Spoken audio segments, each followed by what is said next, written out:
آواز نہ نکلے سسکیوں کی عرض قلم علی آتش، قسط نمبر 85۔ راغب نے اسے آفس جانے سے پہلے ناشتے کی ٹیبل پہ سمجھایا تھا۔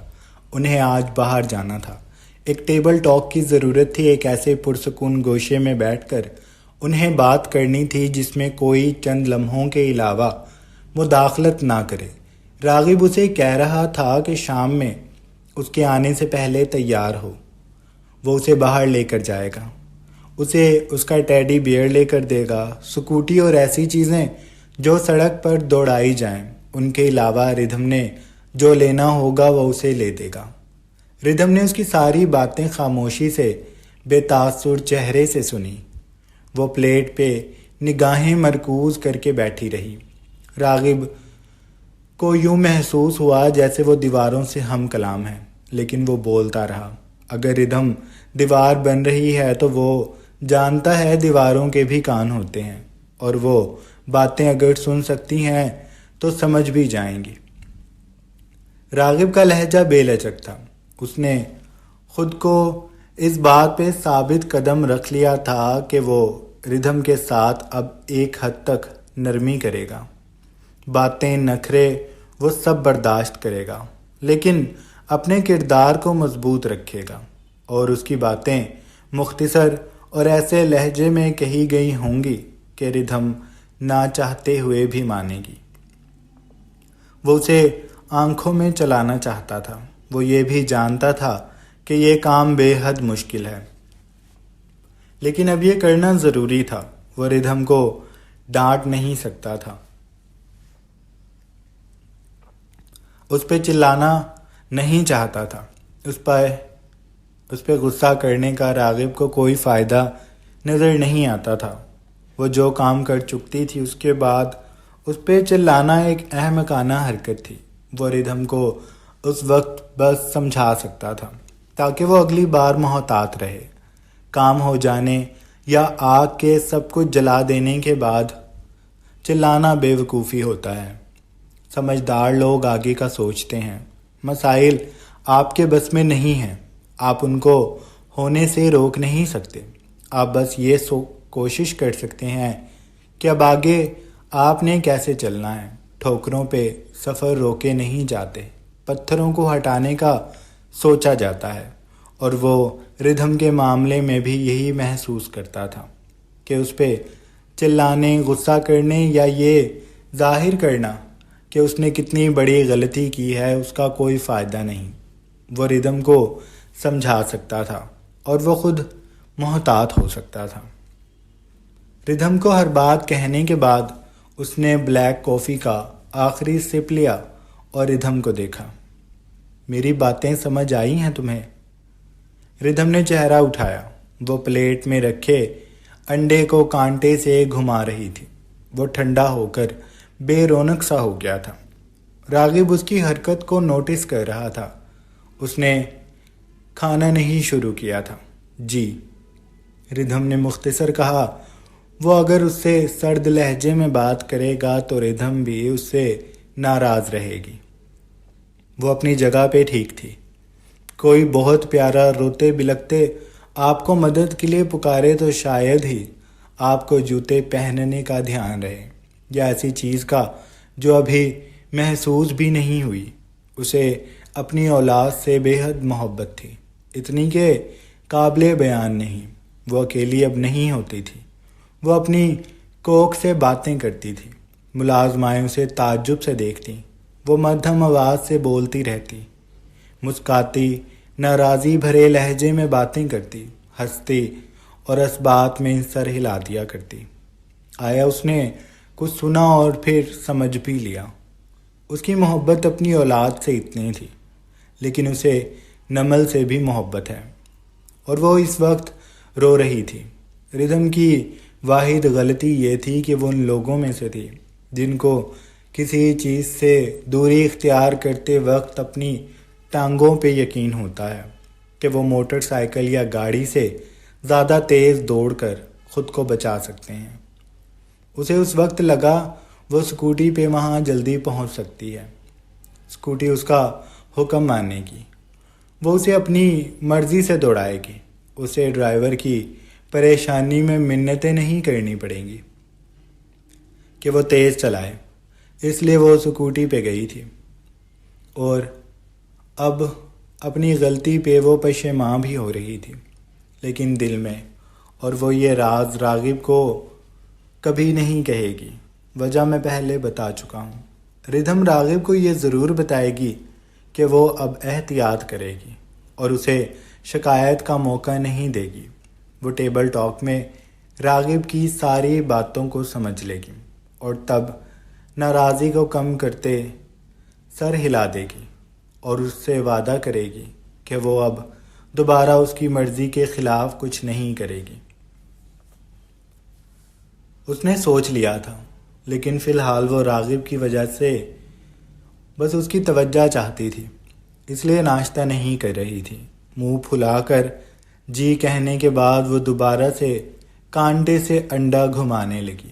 راغب کا غصے میں پرواہ کرنا اس کے پیٹ میں گولے بنا رہا تھا، سینے پہ کچھ بھرتا اسے گدگدا کر بے چین کر رہا تھا۔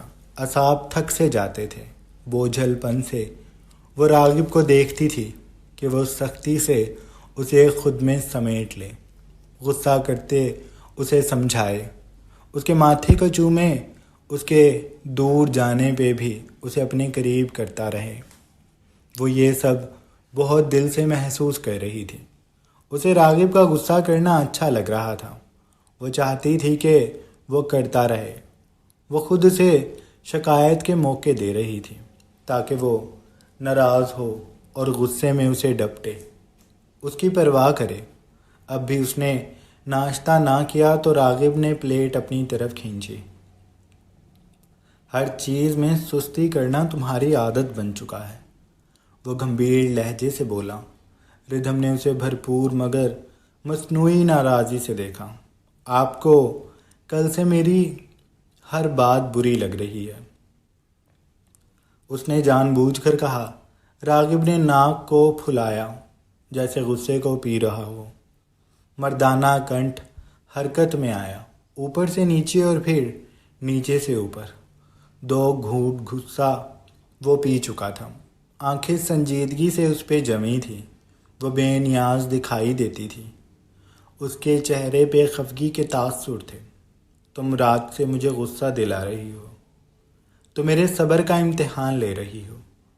میں پھر تمہیں کچھ کہہ دوں گا تو تم گھنٹہ بھر روتی رہو گی، اور یہ گھنٹہ دن میں 10 بار آئے گا۔ اپنی جان بھی جلاتی ہو اور میری بھی۔ وہ سر جھٹک کر کہتا ملازمہ کو پکارنے لگا، تازہ بنا کر لاؤ، اس نے کہا اور پلیٹ کو پرے کر دیا۔ ملازمہ انڈا بنانے چلی گئی تھی۔ ردھم نے اس کی مکمل بات سنی، اسے بڑا مزہ آیا۔ تو پھر مجھے میرے حال پہ چھوڑ دیا کریں، مت جلایا کریں اپنی جان۔ اس نے ایک اور پتا پھینکا۔ رات بھی کہا تھا کہ میری جان تم میں بستی ہے۔ تم جلتی ہو تو میں بھی جلتا ہوں، تم تکلیف میں ہوتی ہو تو میں بھی وہی سب محسوس کرتا ہوں۔ ردھم جانتی تھی وہ سچ کہہ رہا ہے، اس کی آنکھوں میں یہ بے چینی دکھائی دیتی تھی، محبت کی بے بسی اور جنون کی لو۔ وہ سب دیکھ رہی تھی، وہ یہی دیکھتی رہنا چاہتی تھی۔ اس نے کہا آج کل آپ لگتا ہے شاعری پڑھنے لگے ہیں۔ وہ پوشیدہ الفاظ میں اس کی محبت کو جھوٹا کہہ رہی تھی، جان بوجھ کر۔ راغب کے لب مزید بھچ گئے۔ سیاہ آفس سوٹ میں پروقار شخصیت والا مرد اپنی بیوی کو گھور رہا تھا، خوبصورت چہرے پہ غصے کی شکنیں تھیں۔ مجھے شاعری کا شوق نہیں ہے، اور میں جو کہہ رہا ہوں سچ کہہ رہا ہوں۔ اس نے بات مکمل کی۔ ملازمہ انڈا بنا کر لے آئی تھی، اب اس کے بغیر کسی ڈرامے کے تو میرے سامنے کھاؤ گی۔ ردھم نے اسے افسوس سے دیکھا۔ میں ڈرامے نہیں کرتی۔ راغب نے سر جھٹکا۔ ہاں بالکل، تم کچھ بھی نہیں کرتی، اس لیے کہہ رہا ہوں اب بھی کچھ مت کرنا، جو کہہ رہا ہوں مان جاؤ، وہ سختی سے بولا۔ ردھم نے اس کے انداز میں اسے گھورا۔ وہ راغب کی ٹی شرٹ اور اپنے کھلے سے ٹراؤزر کو ملبوس کیے ہوئے تھی۔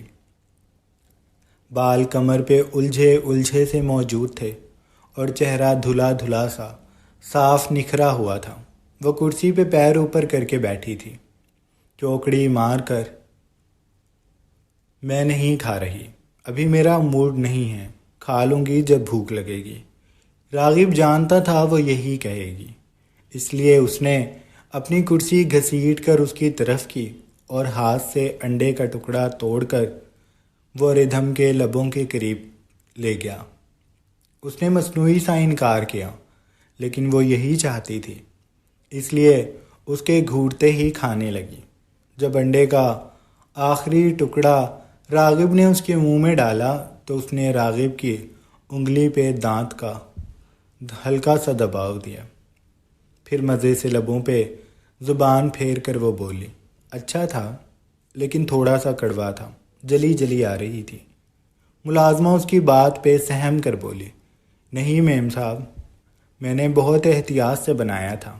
وہ بیچاری ردھم کا اشارہ نہیں سمجھی تھی، لیکن راغب سمجھ گیا تھا۔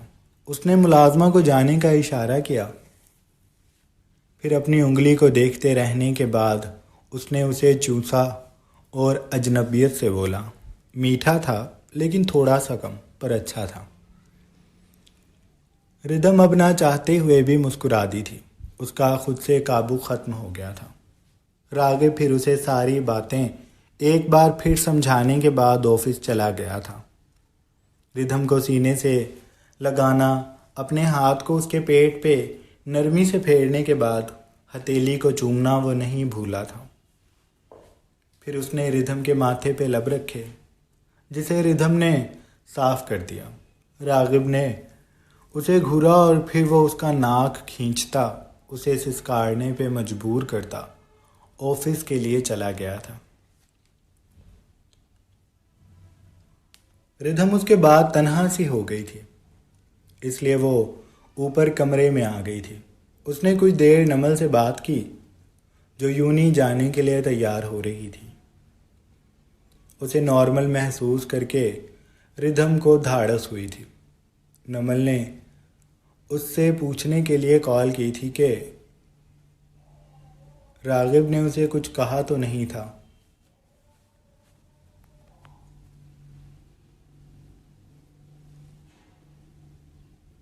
وہ غصے میں لگتا تھا۔ اس سوال پہ اسے پھر سے سکوٹی یاد آ گئی تھی، لیکن اس نے یہ بات نمل کو نہ بتائی، بس اتنا کہہ دیا، غصہ نہیں کیا، بس ابھی تک مجھ سے ناراض ہیں۔ نمل کو یہ سن کر دکھ ہوا تھا۔ وہ اس سے کچھ دیر معذرت کرتی رہی، پھر ردھم نے یاد آنے پہ شایان کا پوچھا تو وہ اسے بتانے لگی کہ اس کا رویہ دن رات بدلتا ہے، اور وہ وہاں اسے موبائل دینے آیا تھا اور اپنا کوٹ اسی کے پاس بھول گیا ہے۔ ردھم اس کی ساری باتیں دھیان سے سنتی رہی تھی۔ اسے ایک احساس گزرا، لیکن پھر اس نے سر جھٹک دیا اور نمل سے بات کرنے لگی۔ وہ اس سے کچھ دیر بات کرتی رہی، پھر نمل نے فون رکھ دیا تھا۔ ردھم بیڈ پہ لیٹ گئی۔ اس نے سونے کی کوشش کی لیکن نیند نہ آئی، تو وہ اٹھ کر کمرے کا جائزہ ایسے لینے لگی جیسے آج پہلی بار یہاں آئی ہو۔ کتنے دن بیت چکے تھے، اس نے راغب کی چیزوں کو نہیں چھیڑا تھا۔ وہ اس کی گھڑیوں کی ترتیب بگاڑ کر دوسری کرتی، انہیں دوبارہ سے سیٹ کرتی، آخری والی پہلے اور پہلے والی آخر پہ کر دیتی۔ پھر وہ اس کے ہر مردانہ پرفیوم کا ایک سپرے خود پہ کرتی، آنکھیں بند کر کے گہرا سانس بھرتی اور پھر اس کی شرٹوں کو دیکھنے لگتی، ان کی ترتیب بگاڑ دیتی۔ راغب یہ ساری تبدیلیاں محسوس کر لیا کرتا تھا، لیکن اس نے کبھی ردھم کو کچھ نہیں کہا تھا۔ وہ اس کی کوئی گھڑی نکال کر پہن بھی لیتی تھی۔ اس کے گھر میں پہننے والے سلیپرز اور شرٹیں اسے اچھا لگتا تھا۔ راغب کی چیزوں کو استعمال کرنا، راغب اسے مسکرا کر دیکھتا رہتا تھا۔ ردھم کا اس کی چیزوں میں گھس کر انہیں استعمال کرنا اسے بھی اچھا لگتا تھا، بس وہ اسے جوتے پہننے سے روکتا تھا۔ وہ سائز میں بڑے ہوتے تھے اور راغب کو خدشہ رہتا تھا کہ ردھم الجھ کر گر نہ جائے، لیکن ردھم نہیں مانتی تھی۔ وہ راغب کی ہر چیز کو پورے حق سے استعمال کر لیتی تھی۔ آج بھی اس نے الماری کھولی، اس میں موجود ساری چیزوں کو نکال کر بیڈ پہ رکھا، ان کی ترتیب درست کرنے لگی۔ پھر اس کام سے فارغ ہو کر وہ پوری الماری کو چھان رہی تھی، نیچے اوپر آگے پیچھے، اور پھر پیچھے اسے ایک باکس جو الماری کے نیچے والے خانے میں بہت پیچھے کر کے رکھا ہوا تھا، ایک سیاہ ڈبہ، اس پہ لاک نہیں تھا، وہ لکڑی کا تھا، جلی ہوئی لکڑی جیسا مضبوط ڈبہ جس کے آگے کنڈی سی تھی جس میں تالا لگایا جا سکتا تھا، لیکن اس پہ تالا نہیں تھا۔ ردھم نے یہ پہلی بار دیکھا تھا کیونکہ وہ پہلی بار نیچے والے حصے میں گھسی تھی۔ وہاں جوتے رکھے جاتے تھے اور وہ اس میں زیادہ ہاتھ نہیں ڈالتی تھی۔ اسے ڈر لگتا تھا کہ کہیں کوئی چھپکلی ہی نہ ہاتھ پہ چپک جائے، اس لیے وہ اس کا رخ کم ہی کرتی تھی۔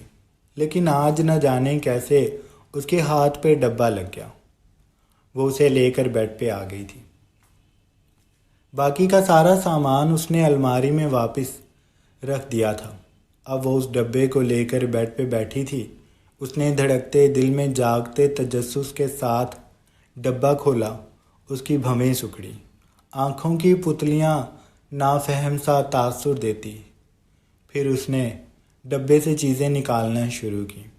اس میں ایک گھڑی تھی جو کافی پرانی لگتی تھی، اس کی سوئیاں رکی ہوئی تھیں، وقت تھما ہوا تھا، وہ کسی مرد کی گھڑی تھی۔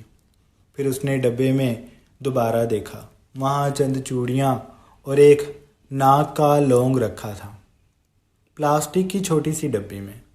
ردھم نے اسے دیکھا، پھر اس کی نگاہیں ایک آخری چیز پہ رک گئیں، سفید رومال جس کے ایک سرے پہ آر اور ایم لکھا تھا، اینڈ اس نے خود تصور کیا تھا کیونکہ وہاں دل بنا ہوا تھا۔ اس رومال کو ردھم نے جیسے ہی کھولا اور اپنے قریب کیا، اس میں سے ایک میٹھی سی خوشبو پھوٹتی پورے کمرے میں بکھرنے لگی۔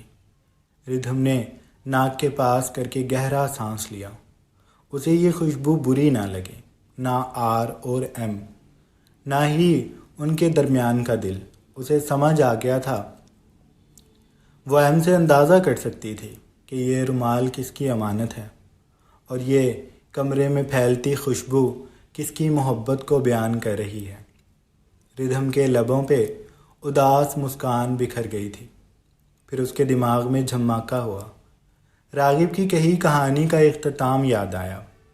وہ اس کہانی کا اختتام نہیں تھا، وہ ادھوری بات تھی، اسے پوری جاننی تھی، وہ بہت جلد جاننی تھی۔ اسے زیبا کا راغب کی زندگی میں آنا ابھی تک ہضم نہیں ہوا تھا، وہ پوری بات جاننا چاہتی تھی۔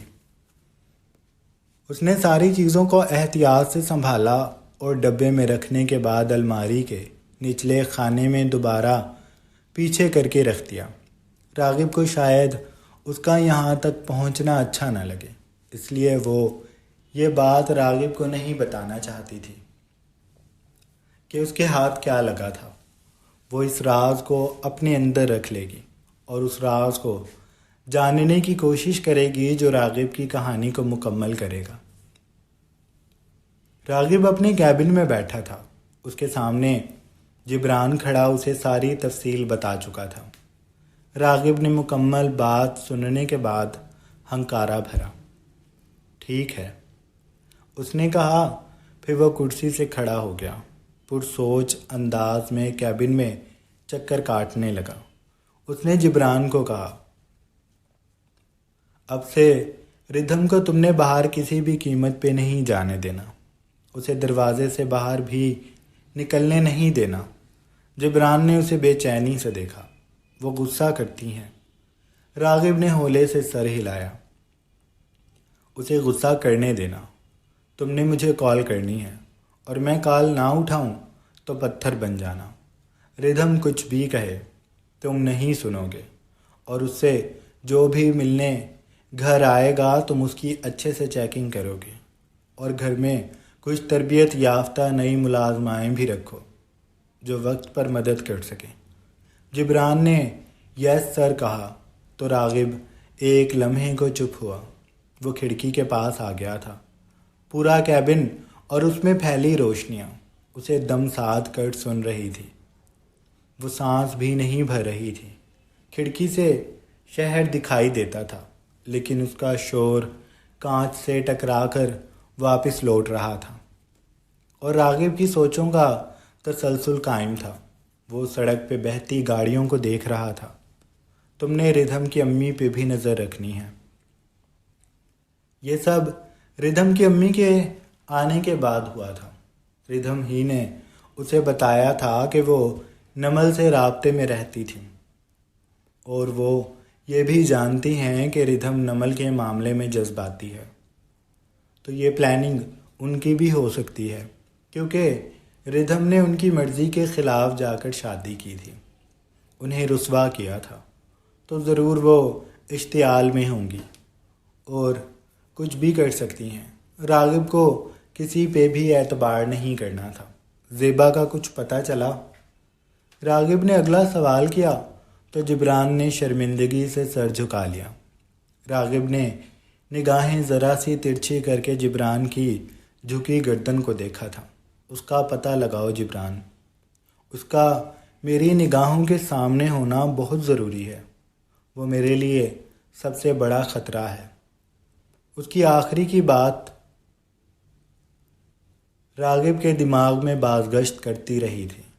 وہ ردھم کو نقصان پہنچانے کے لیے کچھ بھی کر سکتی تھی۔ زیبا کا ملنا بے حد ضروری تھا۔ راغب کی بات پہ سر ہلا کر جبران کسی اگلے حکم کا منتظر تھا۔ ردھم سے ملنے والے ہر شخص پہ تم نظر رکھو گے۔ ہمارے گھر کوئی آئے گا تو بھی تم اس کی چیکنگ کرو گے، چاہے ردھم کچھ بھی کہتی رہے۔ تم نے اس کی بات پہ توجہ نہیں دینی، اس کا حکم تم نے اب سے نہیں ماننا۔ جبران کے چہرے پہ ایک بار پھر پریشانی لہرائی۔ سر، وہ کہتی ہیں کہ وہ میری باس ہیں۔ راغب اس کی بات پہ چونکا تھا۔ اس نے اپنا رخ جبران کی طرف کیا اور وہ اس کی بات پہ بے ساختہ مسکرا دیا۔ میں اسے کسی اور کا باس بنا دوں گا، تمہارا باس میں ہی ہوں۔ اس کی باتوں پہ زیادہ توجہ نہ دینا، میں اسے خود دیکھ لوں گا۔ راغب نے کہہ کر بات ختم کی تو جبران وہاں سے چلا گیا۔ وہ ایک بار پھر شہر میں دوڑتی گاڑیوں کو دیکھنے لگا تھا۔ اس کے دماغ سے وہ سرخ نقطہ نہیں نکل رہا تھا۔ اسے 100% یقین تھا کہ یہ کام زیبا کا ہوگا، اور اسے اندازہ ہو گیا ہوگا کہ ردھم ماں بننے والی ہے تو وہ اسے نقصان پہنچائے گی۔ دل یہ بات ابھی بھی نہیں مانتا تھا۔ وہ زیبا کو اتنا شفاق نہیں سمجھتا تھا، لیکن راغب دماغ کی سن رہا تھا، اور اس کا دماغ اسے صاف الفاظ میں کہہ رہا تھا کہ اسے کسی پہ بھی یقین نہیں کرنا، چاہے پھر وہ زیبا ہو یا شایان یا پھر ردھم کی امی۔ جاری ہے۔ جناب، یہ تھی ہماری آج کے ایپیسوڈ۔ آئی ہوپ آپ لوگوں کو اچھی لگی ہوگی۔ چینل کو سبسکرائب کر لیں۔ اللہ حافظ۔